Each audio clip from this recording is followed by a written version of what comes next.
समाज के सामने, भगवान के सामने, उस समय भगवान की आयु केवल 14 वर्ष की थी, साष्टांग प्रणाम करते। अनुचित बहुत कहे अज्ञाता, अज्ञानता के कारण मैंने बहुत अनुचित बातें आपको कही होंगी। क्षमा क्षमा मंदिर दो भ्राता, हे दोनों भाई आप क्षमा मंदिर हो, मेरे अपराध को क्षमा करिए। आज की जो राजनीति है बंधु और बहनों, ये इतनी विषैली कर दी इस राजनीति के युग ने कि आज जातिवादी राजनीति, हर एक व्यक्ति अपनी जाति के किसी न किसी बड़े महापुरुष को और लेकर चल देता है। जिनका राजनीतिक दलों में स्थान नहीं मिल पाता, जिनको कोई स्थान नहीं मिलता, कोई लिफ्ट नहीं मिलती, वो किसी न किसी महापुरुष का नाम का झंडा उठाए, ये है, ये है, ये उनके अनुयायी, उनके समाज के, उनकी जाति के, उनके समाज के। और इसलिए पूरे देश में जातीयता के नाम पर इतना विषैला विषमन कर दिया।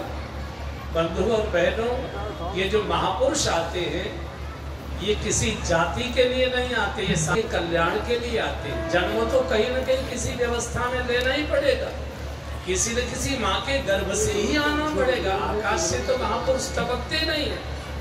लेकिन ऐसे लोग उन्हें अपने लिए लपक लेते कि तो हमारी जाति के हैं, और इस जाति के कितने और लोग हैं वो सब हमको वोट करें, इस जाति के और कितने लोग हैं वो हमको वोट करें।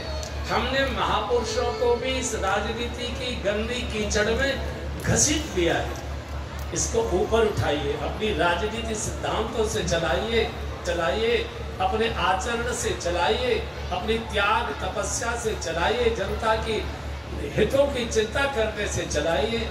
इन महापुरुषों को, महापुरुष किसी एक जाति के नहीं होते, महापुरुष सारे समाज के लिए होते, सबके कल्याण के लिए हुआ करते हैं। उनको बहुत अपने छोटा कर। अगर परशुराम जी में ब्राह्मणत्व हो तो कोई ब्राह्मण 13-14 साल के क्षत्रिय लड़के को साष्टांग दंडवत नहीं कर सकता, और वो भी परशुराम जैसा तेजस्वी महापुरुष नहीं। ये तो अंशावतार का पूर्णावतार में विलय हुआ। अंश ने पूर्ण में अपने को समर्पित कर दिया, और भृगुपति गए बने तप हेतु। एक दिन किसी ने ये परशुराम जी के धनुष को पूछा, क्यों रे, ऐसी भी क्या जल्दी थी मेरे यार कि बिना कहीं अपने आप निकलकर भगवान के चरणों में चला गया। अरे परशुराम जी कंधे से उतार कर अपने हाथ से भेंट करते तो कुछ शोभा भी थी तेरी, तू अपने आप क्यों तोड़कर चला गया।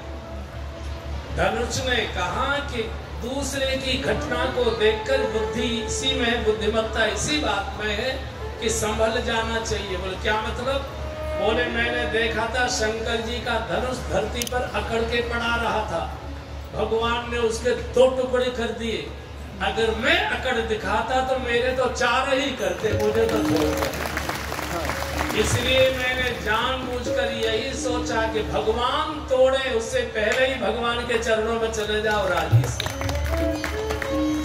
और ये चौपाई इस बात का संकेत करती है, स्वाभाविक रूप से कथा सुनकर, किसी साधु की उपदेश सुनकर, किसी साधु का आशीर्वाद लेकर सहज ही भगवान का भजन, भगवान की सेवा, परमार्थ की सेवा, भगवान को जो कार्य अच्छे लगते उन कार्यों में जुट जाना, ये स्वयं ही करना चाहिए। घर में कोई बड़ी दुर्घटना हो जाए, कोई जवान मौत हो जाए, तब वैराग्य हो, तब भगवान याद आए, ये अच्छी बात नहीं है।